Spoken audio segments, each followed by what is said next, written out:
Hi, I'm Sean Gannon, and this is Minute Math, and today we're learning about using the quadratic formula. Minute Math, when you need help you use Minute Math. We're given this problem right here, 3a squared equals 6a minus 3, and we need to solve this using the quadratic formula. First thing, let's get everything to the left-hand side. 3a squared, subtract a 6a to both sides, and we add a 3 to both sides. And so now our equation is equal to 0. We now can use the quadratic formula. X equals a negative. My b value is a negative 6. Don't forget the double negative. Plus or minus the square root.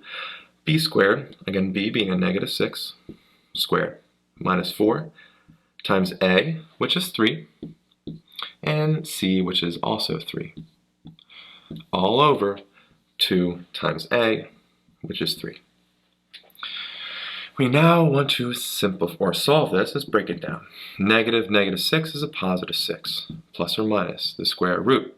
Negative 6 squared is a 36, positive 36. 4 times 3 times 3 is also 36, so we have minus 36, all over 2 times 3, which is 6. A lot of 6's.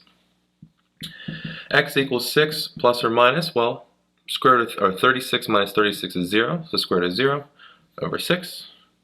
And, well, keep going, 6 plus or minus square root of 0 is 0. So normally right here is where I would break this down into two parts. We solve the plus and the minus, but you're going to see something here. By doing that, x equals 6 plus 0 over 6 and 6 minus 0 over 6.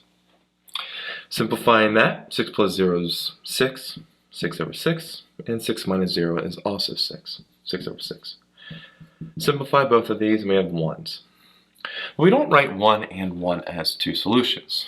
We recognize that it kind of happened like that, but in reality, we just say x equals 1 as our only solution. We only need to write it once. So x equals 1 is or a equals 1 is our final answer. I hope this video is helpful for you, and if it was, please subscribe to this YouTube channel and like this video. This helps us make more free math lessons for you and for everyone else. So as always, thanks for watching.